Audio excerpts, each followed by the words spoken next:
Welcome to our next discipleship class in the Bible Made Clear. So we have been walking through the 12 points that show that Christianity is true. Hopefully the recording is better than last time when we did it kind of in an echo chamber room, though it was a live class. And as we go through this, we are walking through each of the points. Now, each of the points obviously can end up with kind of a part 1, 2, or 3, just because the presentations are too long to get through. So we have walked through the first 5. We are at number 6 right now. The New Testament is historically reliable. Now, the importance of this is obvious because if the document is not historically reliable, then what it is teaching us about God, about Jesus, about the truth of the gospel, the connection with the Old Testament is not able to be verified. So with that, let's jump in here because the rest of these points through number 12 will follow in a natural order. So here, like I say, points 7 to 12 will result naturally if the New Testament is true and reliable, and it will additionally substantiate the Old Testament. So because of what it says about the Old Testament, now there is a whole presentation to go into the Old Testament, which is not something that we will do in this. However, at the same time, that's essentially what it does. So there are 2 questions that must be answered. These 2 questions are, number 1, do we have an accurate copy of the New Testament documents? This can be easily verified by what we would call transmission, which is how the manuscripts were copied and geographically distributed over time. Number 2, do the New Testament documents tell the truth? In other words, they could be transmitted accurately. People could have copied them down without even any errors. However, they could be copying down lies. So there are additional tests to demonstrate whether or not the New Testament documents are true. So whether they tell the truth. So we can have accurate copies of lies, the Quran, the Book of Mormon, and others. The historicity, in other words, the historical accuracy of the New Testament documents must be examined.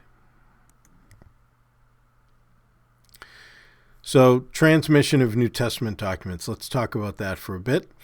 So New Testament documents are not transmitted by the telephone game. In other words, the New Testament is not told to one person who told it to another person and so on. It's different than that.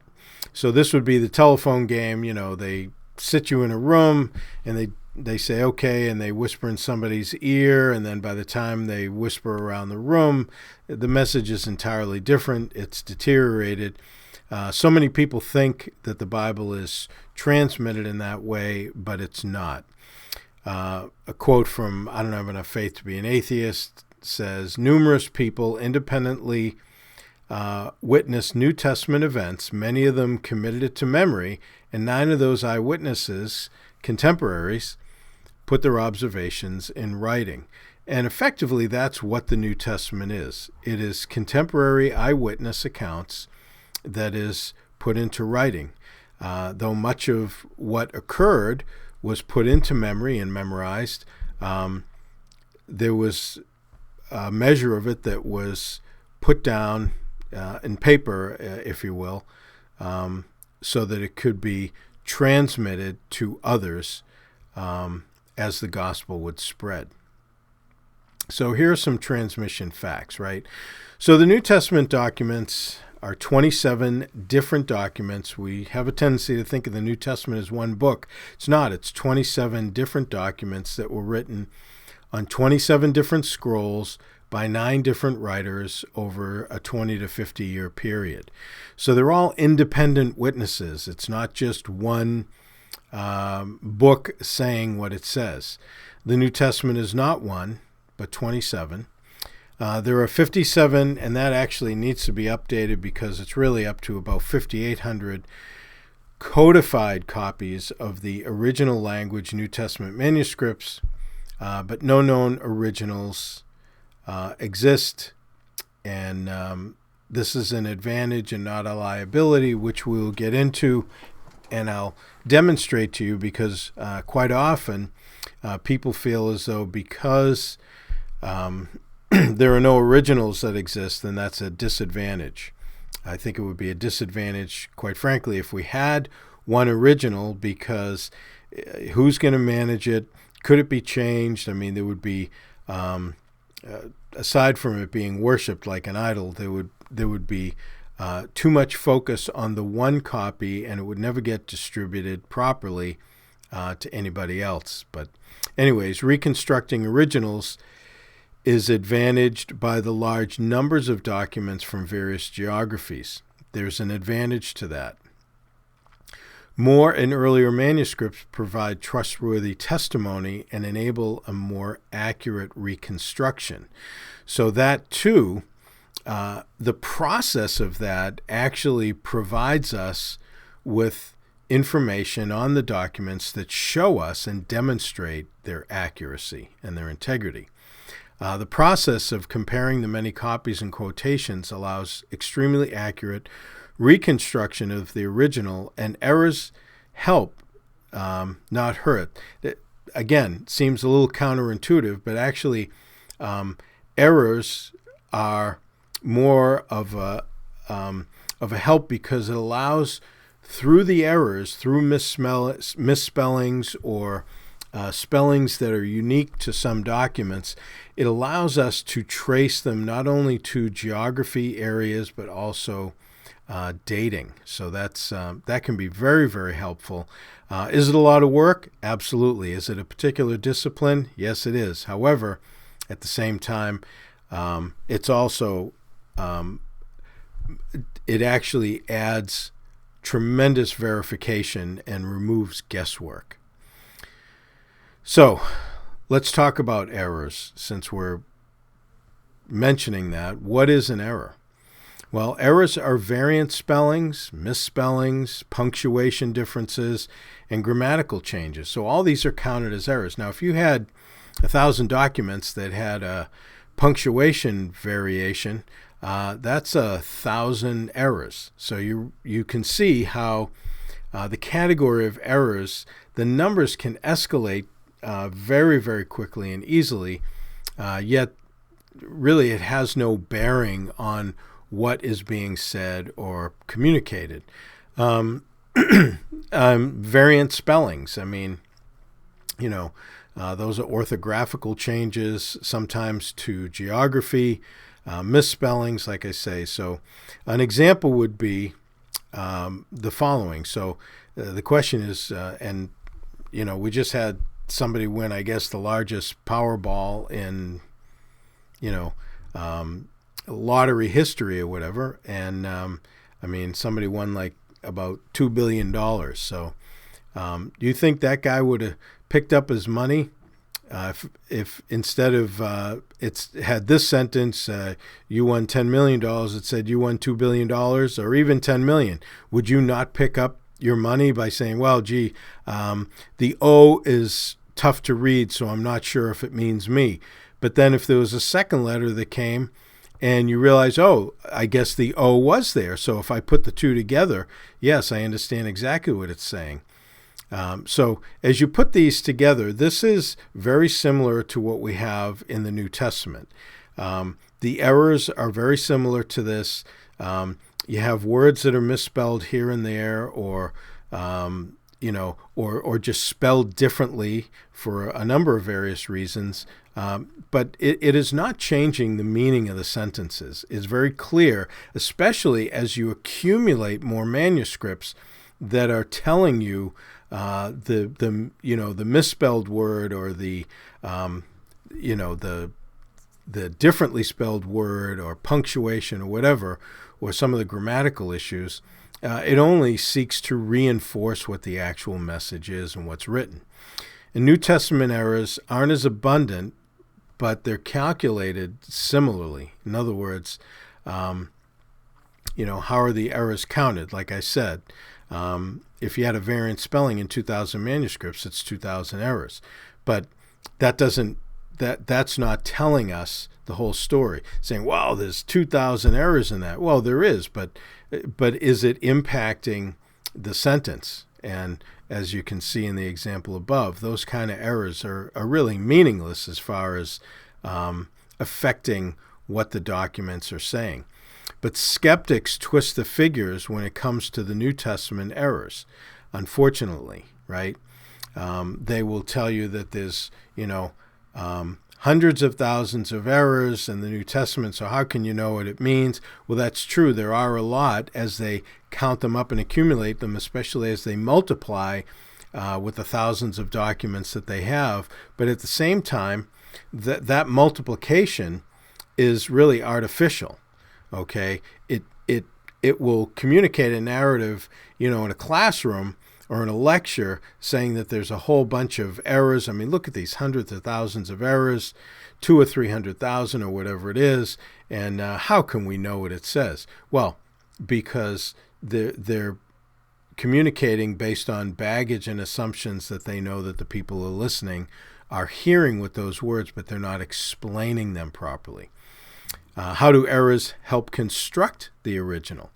Errors enable the manuscripts to be traced to their original geographies for a greater degree of accuracy. Like I mentioned, I mean, if you have a word that is spelt in a particular way, and then you can trace it back to an area where they spell that word in that particular way. I mean, like I said, color is spelt one way in the United States, a different way in the UK. So if you were getting a letter that had words spelled, some of the English words spelled differently than as they do over in the UK, well, you'd have to assume that it was either from the UK or somebody from the UK had sent it. And that's how they trace these in antiquity. Cross-checking errors helps with accuracy, as they naturally would, because as you get different errors in the manuscripts, you can cross-check against other similar errors, either based in the history and time for when it was written, or the geography that it came from. Errors combined with the material the manuscripts are written on enable accurate dating and geography. At a certain period, they used to write on parchment, then they started writing on animal vellums and all this. So that also gives you an era, also the type of lettering that they used, whether it was, for all intents and purposes, all capitals or all small letters. That also will determine the era in which it was written. What percentage of the New Testament we possess is in error? That's a good question. So now this was compiled, obviously, back in the 1800s. At his time, and we've discovered more manuscripts since then, Philip Schaff calculated that of the 150,000, and it's probably over 200 at this point, especially with the accumulation of the Dead Sea Scrolls and other manuscripts that have been discovered. But he says of the 150,000 variants known in his day, only 400 changed the meaning of the passage, only 50 where it changed the meaning were of any real significance, and not even one affected an article of faith or a precept of duty which is not abundantly substantiated by other and undoubted passages or by the whole tenor of Scripture teaching. So, you may not have known by a number how many people attacked here or there or did something, but at the same time, You know that it happened, and that certainly would not affect our doctrine or our understanding of God because of either a copyist error or something like that. So we can still construct really what the Bible is teaching us in the New Testament. When skeptics use the terms errors to describe New Testament manuscripts, they are using the quantity of errors or variants to shock people into thinking the text is unknowable. Nothing could be further from the truth. Errors or variants in the manuscripts usually actually help follow lines of manuscript copying and distribution to different geographies, as we've said. These errors are like a chain of custody and legal evidence, or like postage marks as a package moves from location to location. So they actually end up being more of a help than less. And without these errors to follow, there would be no way to follow the distribution of manuscripts around Europe, Asia Minor, North Africa, and Judea. So they're a help to us, not a hurt. So these are some examples, a variant, right? Nonsense, right? So the description, simple copying mistake resulting in a phrase that clearly doesn't make sense, typically easy to recognize and correct, right? In one manuscript, for example, Galatians 1:11 begins, "For I would have you know, brethren, that the gospel, all right, clearly the copyist was serious about the gospel. Either that or he accidentally copied the phrase 2 extra times and thus introduced an easily corrected variant into the text. That would be a nonsense error or variant. How about a change in word order, right? Sometimes they're rearranged, almost like the difference with the King James, which is Elizabethan English, and then you get the modern versions, and it seems like the sentence structure is reversed. Now, they're saying the same things many times, but the sentence structure, because of the Elizabethan English, is just constructed a bit different. So word order does not matter as much in Greek as in English. Changes in Greek word order do not affect the meaning of the translation of the text. And then it gives you a little quote from Star Wars there. So change in spelling. We've talked about this, an alternatively spelled word. These variants rarely affect the transmission of the meaning. Most often the spelling errors are simply spelling variations, similar to the difference between American form of color and the British form color, like I explained earlier. Even when actual spelling errors may have occurred, the meaning of the text hasn't changed. Even in English, misspellings don't change the meaning, right? And then all the words are misspelled in that sentence, so you know exactly what it's saying. How about substitution? A word or phrase changed to another word or phrase, right? Substitutions were sometimes accidental, sometimes intentional. The copyist thought he was helping people out.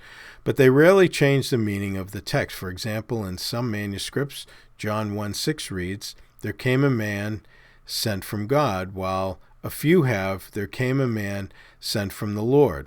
A word has changed, but the meaning remains the same. It's no different. How about an omission, right? So the example is one copyist, for example, accidentally left out the Greek word in John 3:16 that's translated "he gave." In this particular instance, the copyist caught his own omission and corrected it, but sometimes copyists didn't catch their omissions, resulting in variants in the manuscripts. But again, those would be easily recognized. Harmonization, right? Change to make one text more similar to a nearby text or a parallel passage in another book, just trying to kind of harmonize it. In many manuscripts, for example, the Lord's Prayer in Luke's Gospel is expanded to sound more like the Lord's Prayer in Matthew's Gospel. The point of the prayer remains unchanged, and nothing is introduced that would change our beliefs about God or his work in the world. Since copyists copied the 4 Gospels consecutively, it's not surprising that they sometimes adapted phrases from one gospel to sound like a similar text in another gospel. Again, these are copy, right? Let's compare the New Testament to ancient classical manuscripts, okay? Let's begin with that. If I want to know what the text says, I've got to have some good copies because there are going to be variant readings. Let me begin with the bad news.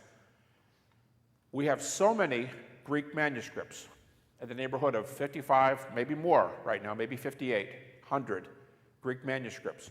We have so many copies that there are just plain a lot of variant readings.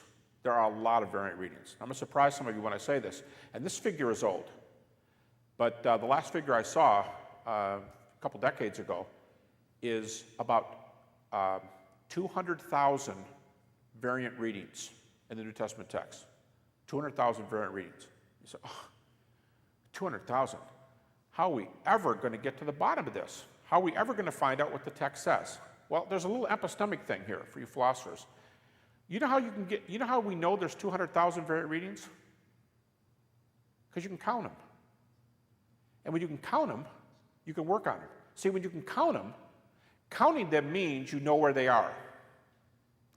How many of you have ever seen the red plastic New Testaments that are put out in Greek, that are the chief critical Greek text that you could study in any university? If you can study Greek, you can get this red plastic New Testament. How many of you know what I'm talking about?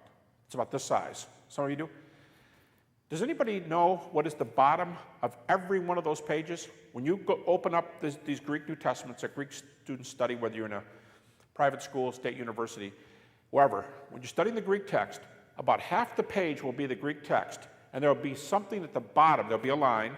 Below that line, on every page, there's something there. Does anybody know what that is? Those of you who raise your hand, you know what's at the bottom page? It's called critical apparatus.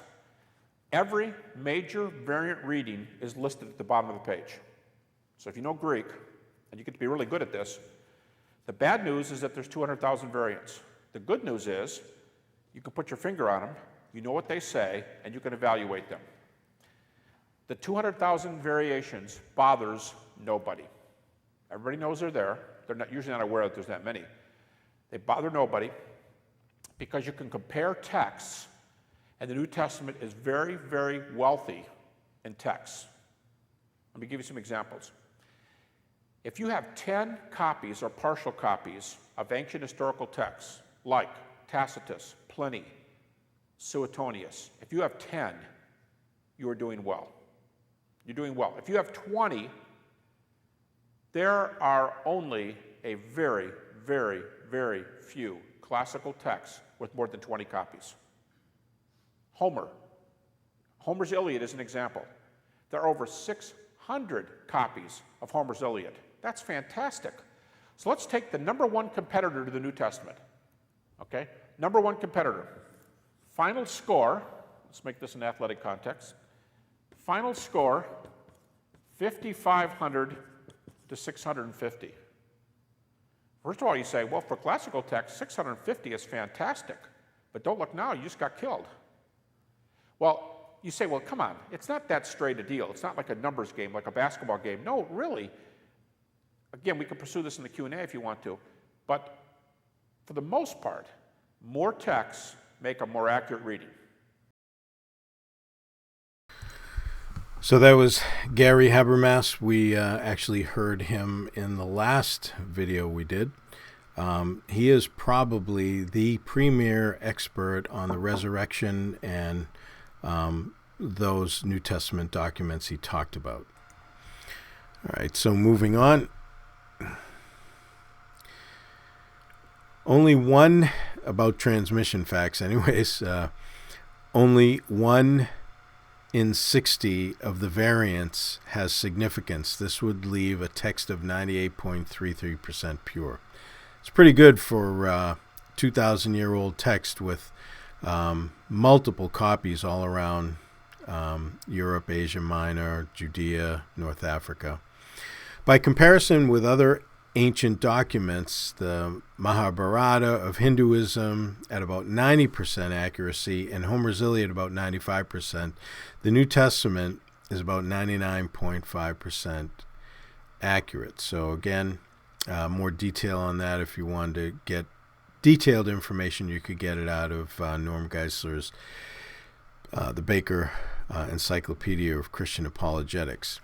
Later manuscripts are not considered less valuable than earlier, since the errors can be traced to see the accuracy of copying over the centuries. So if you had like a 9th or 10th century manuscript, has the exact same error, as a 2nd century manuscript, then obviously that's quite valuable to see how the transmission process, as well as the fact that copying was done and the integrity of the copies kept up.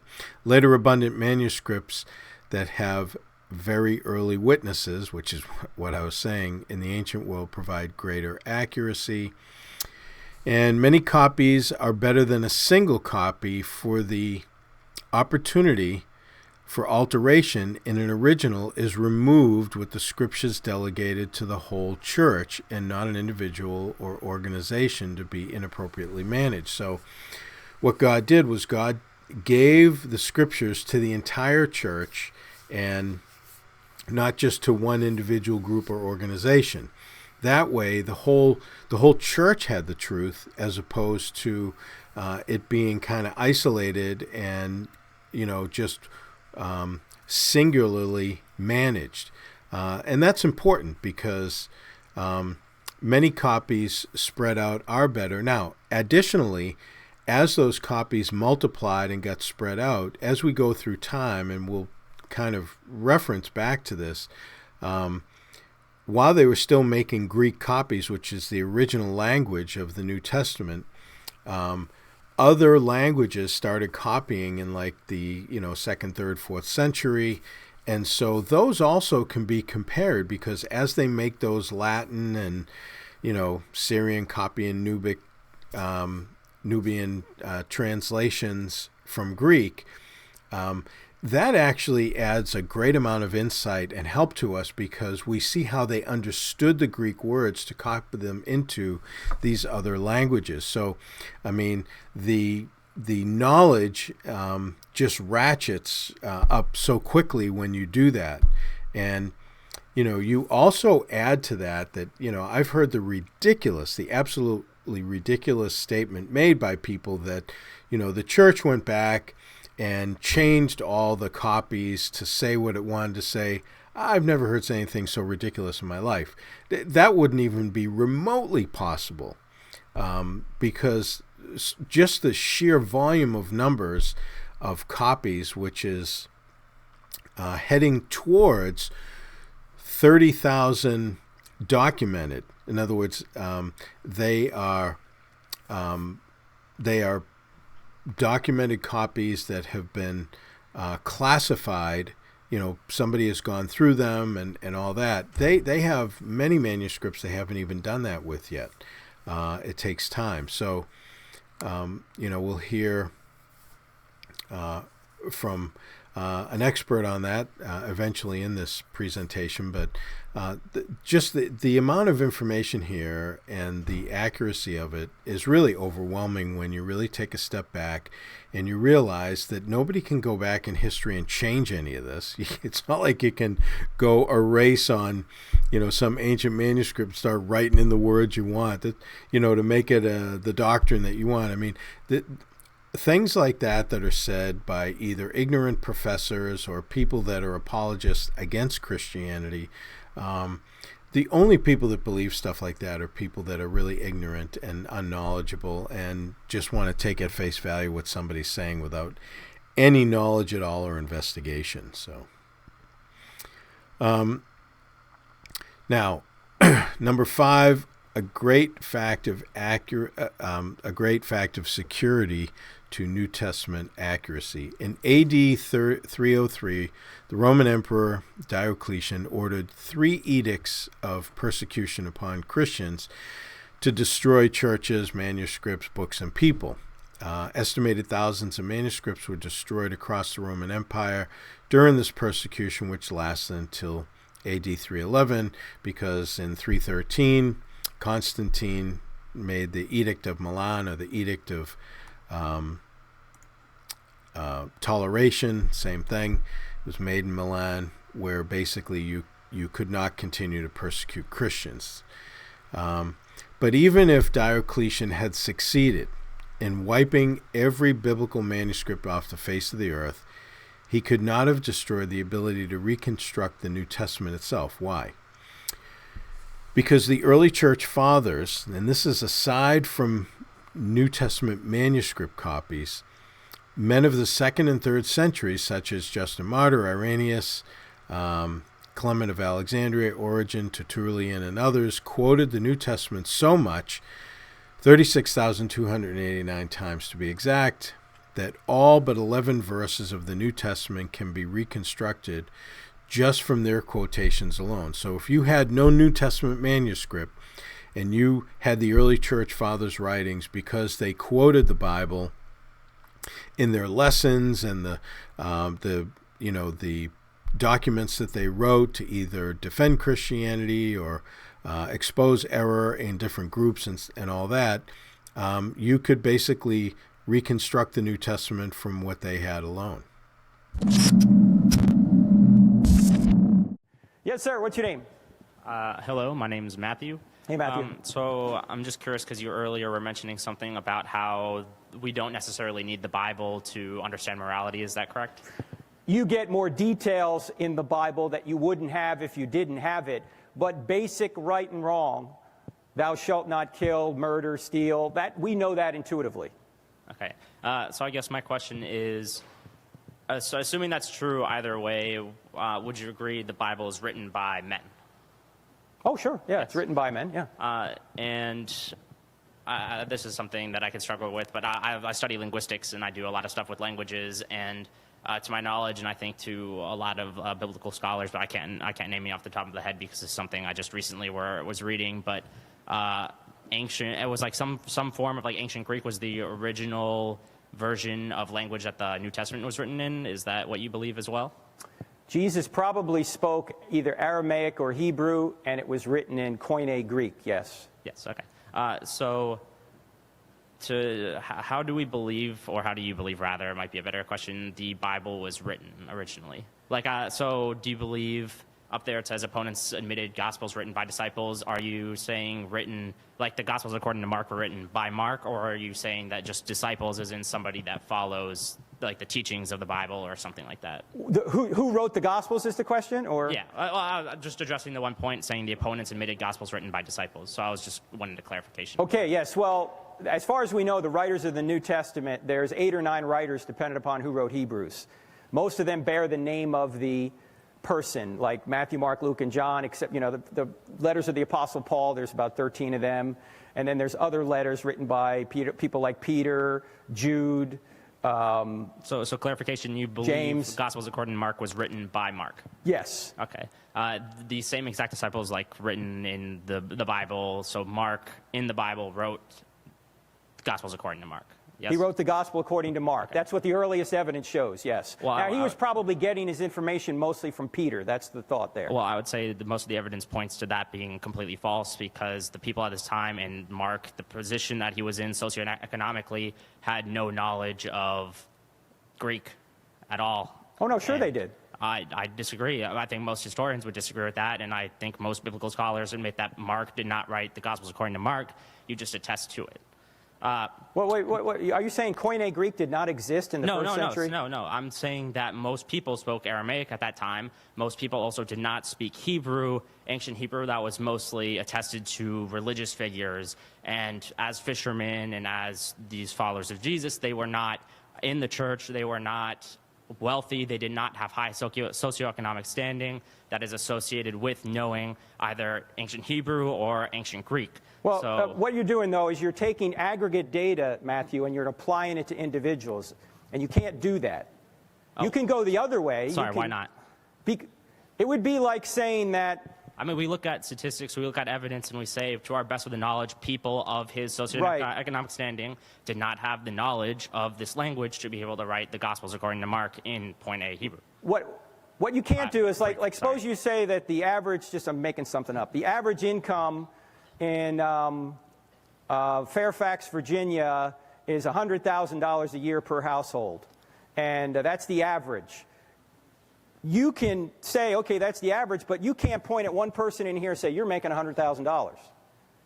You can't take aggregate data and apply it to individuals, just like you can't take the aggregate of the knowledge of the first century and apply it to Matthew, Mark, Luke, or John, because you don't know if they were a special case. Yeah, but that's exactly my point, is that we don't know specifically. And so when you don't know specifics, you go by aggregate data because that's what the closest average person is. But if you have testimony from reliable people that says they did write it, just like if I had testimony from reliable people that said that that man did make $100,000, then I would say or 200 or whatever it was, then I would go with that rather than trying to apply the aggregate data to the individual. Sure, but where do we see any evidence or statements that are reliable saying that Mark is able to speak and write exquisite point A? The early church fathers widely attested the gospel writers to the names that we have now, and there is no other data from that time period which suggests any other authors. Sorry, but the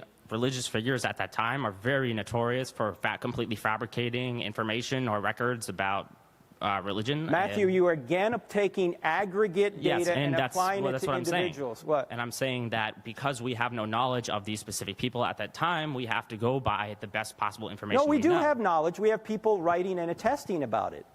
Yeah, you're saying religious figures who, again, are notorious for going back into the period of time that Jesus existed, where the records were contemporaneous. Matthew, let me ask you a question. Sure. What would the writers of the New Testament, what motivation would these people have to invent all this? I don't claim to know any motivation. Okay, so then why are you applying nefarious motives to these people that you don't even know? Are you talking about... No, I'm talking about two separate people. You're saying that we have writings from religious figures who, in that same vein, fabricated evidence, such as...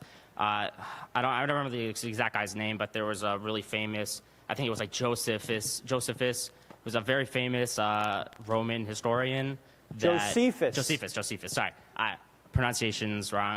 I wasn't sure the exact pronunciation, but he's very famous for being very... strict in writing about historical figures, especially religious Messiah figures at the time. And it's been pretty accurately debunked that the writing that was in Josephus's work about Jesus existing was completely fabricated by religious figures at the time. Okay, well, first of all, that's not true. That is true. No, Matthew. I mean, we can disagree, but okay. There's one truth. So. First of all, the only way you can tell if somebody is misquoting something is if you know what the actual quote was, right? So what should Josephus have said rather than... You're talking about the famous passage in Josephus. Now, scholars do agree that Christians altered some of what he said, but we have an Arabic version that appears unaltered. And it still talks about Jesus, and Josephus also talks about Jesus when he talks about the death of Jesus' brother James. But I don't know what that has to do with Mark writing Mark. Let's just say you're right. Let's just say we don't know who wrote the Gospels. So, does that mean that what was written in the Gospels is false? No, I'm not saying that. I was just saying that it shows that they're... trying to put this in a more elegant situation, but to attest that the writers were there at the time and that these specific biblical figures lends truth, if you believe in that, to the authenticity of the Bible, and I'm just saying that that does not seem to be the case. Okay. I'm saying you use that as further proof, once you already believe, of evidence of, oh, look, Mark was there, Mark wrote the Bible, this has to be true, or this is more likely to be true. Okay, look, yeah, we know documents and sources were written very early. I didn't have time to go through it here. Yeah. Even Bart Ehrman, the great skeptic from UNC Chapel Hill, admits Paul writes 1 Corinthians in 55 AD. And an ancient creed that talks about Jesus dying and rising from the dead and everybody that he appeared to comes all the way from the 30s AD. It can't be legendary. That creed is put in 1 Corinthians 15, verses 3 to 8. This is very early stuff. It cannot be legendary. Now, the question is, how do you interpret the data, not what is the data? People Atheists, Christians, everyone in between agree on the data.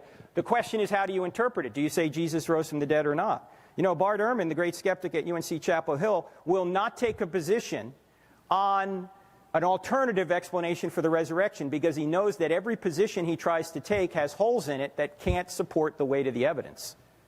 So the real question is, did Jesus rise from the dead? Not who wrote the Gospel of Mark, or whether Mark told everything exactly the way it should have been told. The question is, did Jesus rise from the dead? And that's really the issue. Sure.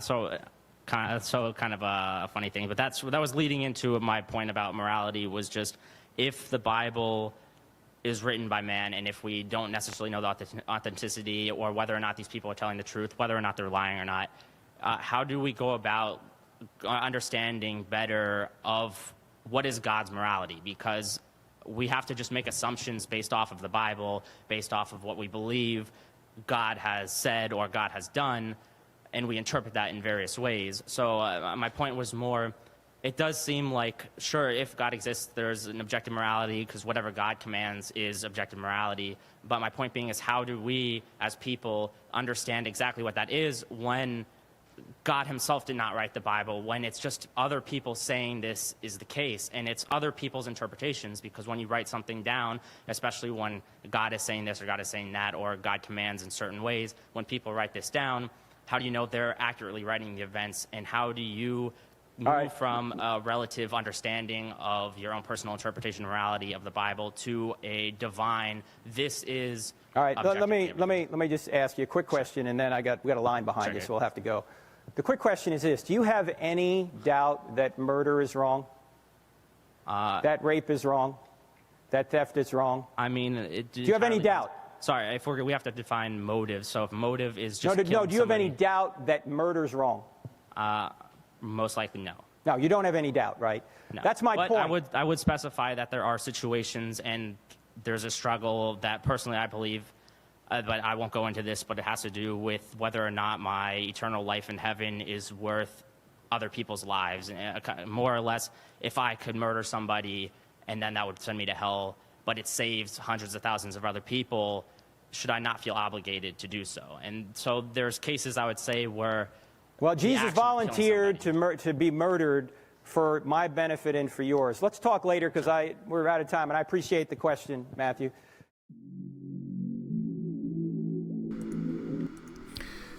So that's, the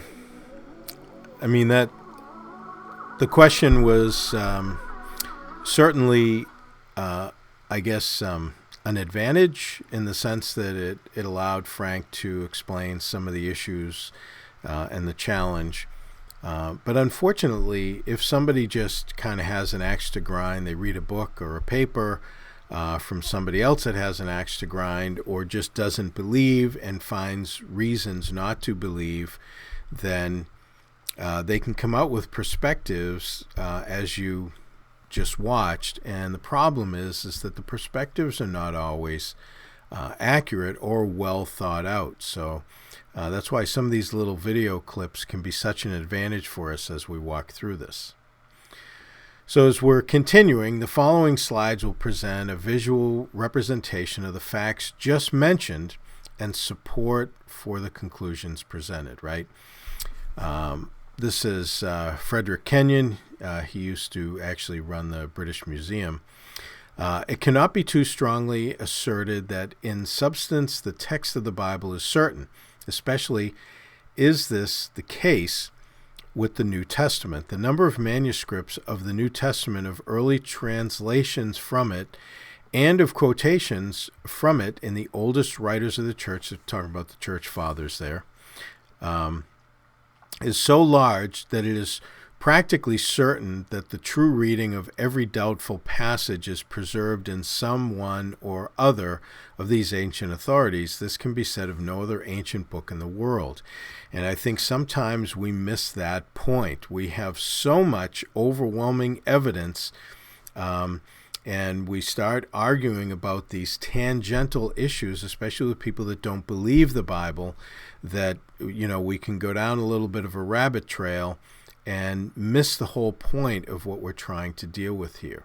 So, do the New Testament documents tell the truth? Let's examine the historicity of the documents themselves. Now, we're going to go through 7 E's, right, for evidence for the New Testament, right? Early testimony, eyewitness testimony, embarrassing testimony, excruciating testimony, expected testimony, extra-biblical testimony, and then finally elaborate testimony. Now, these 7 E's will demonstrate to us the historicity of the Scriptures.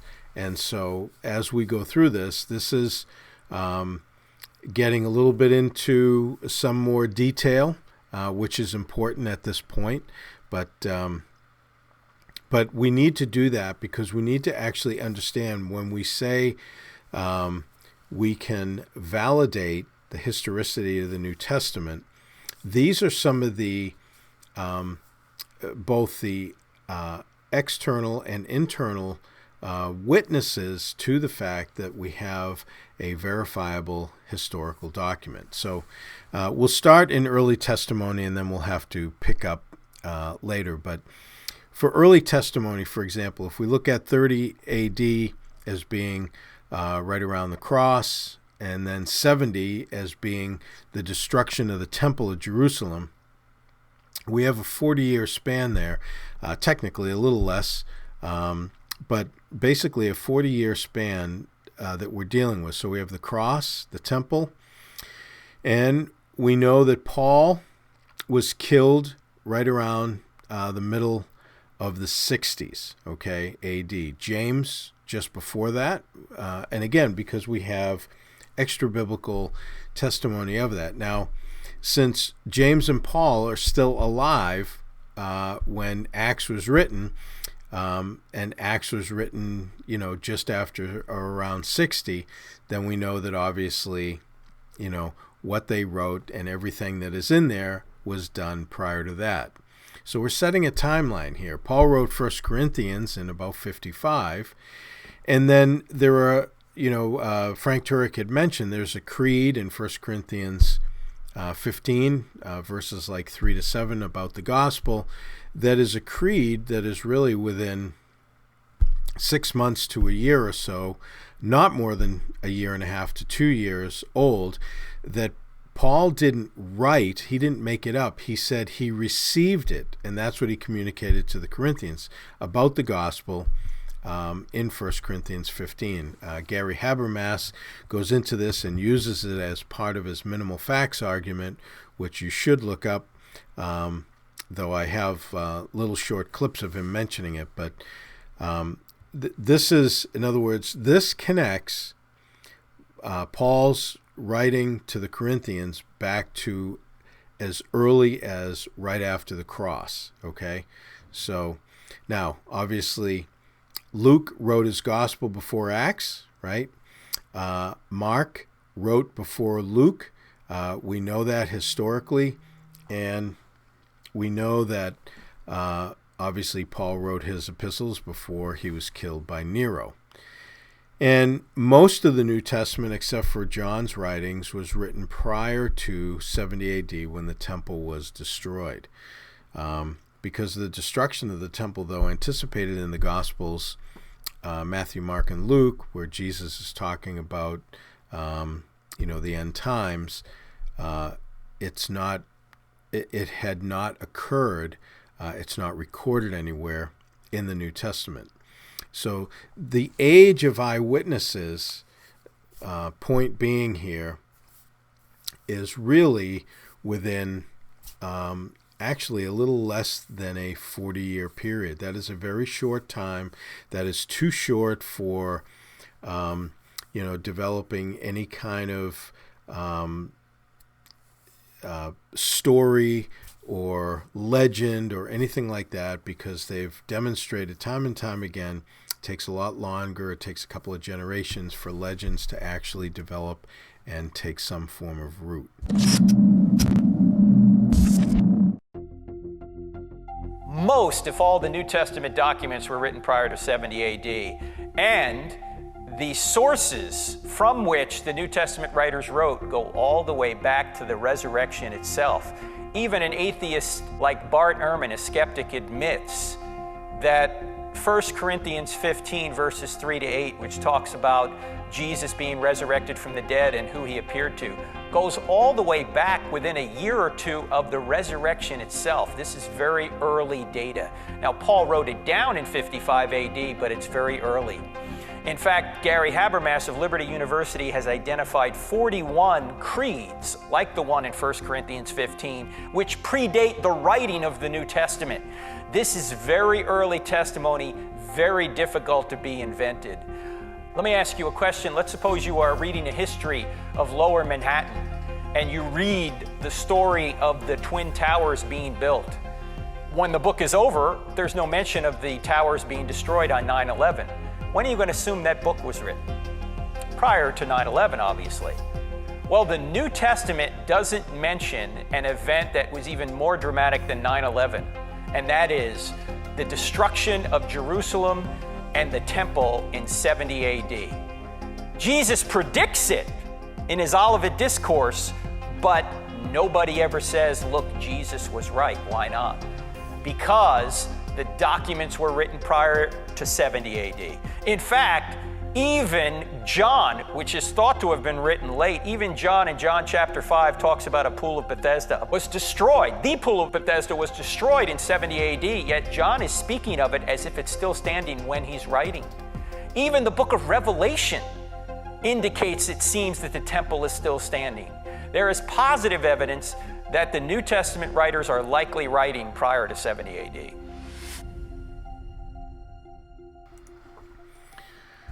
All right, so we'll get into this next time. Actually, we'll start with the chronology of Paul's letters, because I think that helps us, again, with a little bit of a timeline with the New Testament and shows its early dating, but we'll have to do that another time. So thanks for hanging in there. Obviously, this is going to be a multi-part series also, because there's a lot of information we need to get through. But until next time, may God richly bless you as you continue to study His Word.